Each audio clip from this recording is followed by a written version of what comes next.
guys, I'm going to my work. Punta na po ako sa trabaho ngayon. Snow. Wow, ang ganda. Tingnan niyo po, sobrang ganda dito. Mag-isa lang lalakad papuntang work. Samahan niyo ako at tayo'y maglalakad. Oh, grabe, pasong snow ngayon.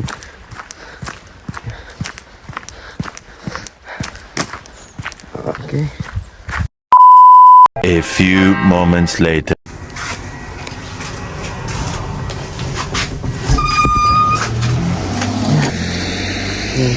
Dumaan lang ako sa tindahan para bumili ng candy. Lakad ulit papunta ng trabaho. Guys, kung ako sa inyo, mangarap lang kayo lagi. Kasi malay natin, mapunta rin kayo dito. Sobrang hirap mag-apply, pero worth it naman ang paghihintay. Kaya, kung ako sa inyo, apply na rin kayo. Bali, ang agency ko nga pala is, andito, ilalagay ko na lang dito. Then, ang pangalan niya is AMI. Sa Pilipinas ang agency ko. Then, ang agency ko naman dito pagdating ko dito sa Czech Republic is ang Topness. Sobrang, para sa akin, 2 weeks pa lang ako or 1 month na pala ako ngayong araw. Pero experience ko is maganda naman. Sobrang ganda. Dahil nga, pangarap ko makapunta ng Europe. Then at the same time is makita ko ang snow. Ay, nakakapagod. Pero kung ako sa inyo, syempre, kung gusto nyo talaga makapunta dito is, syempre, kailangan nyo tiyaga. Mahirap mag-apply, pero ganun talaga ang buhay. Tiyagain nyo lang. Kung gusto nyo makapunta ng Europe, maraming agency sa Pinas na legit. Yeah. Lapit na ako sa work ko.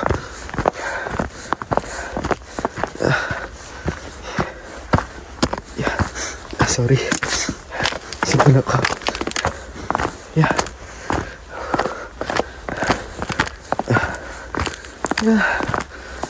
Lamig.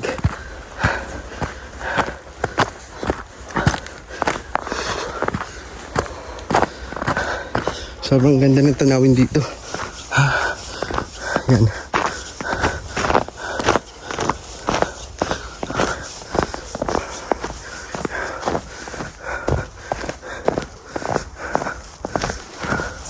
Simbahan.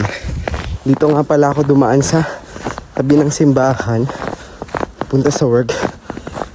Nakikita nyo may parang sementeryo siya. Sa gilid kasi ng simbahan dito is doon nila nililibing yung mga namatay na, gano'n. Hindi ko alam sa ibang lugar kung ganito rin, pero dito kasi sa napuntahan ko is ganito siya. Nasa tabi ng simbahan ng libingan. Dumadaan lang naman ako dito pag umaga, syempre. Nakakatakot din pag gabi. May ibang way naman, kaya lang ito yung pinaka-shortcut. Nakakapagod. At ayun yung work ko, malapit na ako. Balita ko sa inyo. Yan. Papasok ako sa gate dyan. Then pagpasok ko dyan, siguro 2 minutes paglalakad or 3 minutes nandun na ako sa work. Yeah.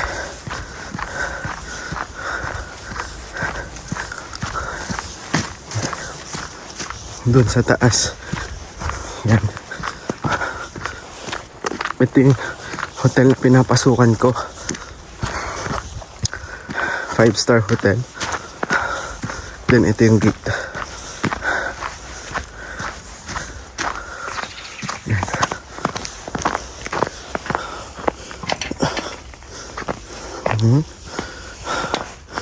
Then, ilala ko siya ulit. Kaya lang, ay, may dadaan pa. Okay. Okay. Konting lakad na lang nandun ako sa locker. Yun, balik nga tayo sa topic natin, guys. Kung kayo naghahanap ng legit na agency sa Pinas,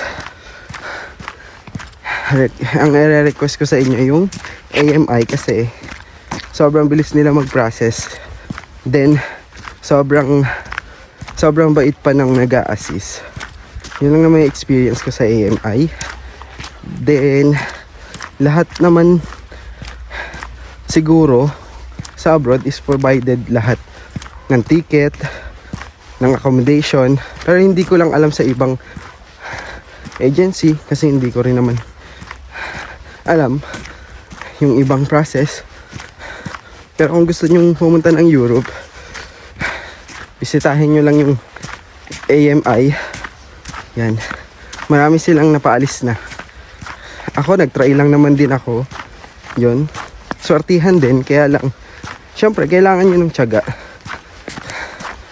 sa pag-a-apply abroad. Kung gusto nyo makapunta ng Europe, mahirap, sobrang hirap, pero worth it naman lahat ang pinaghirapan mo kung nagtsatsaga ka. Yan, that's it muna. Yan muna ngayon, bye bye.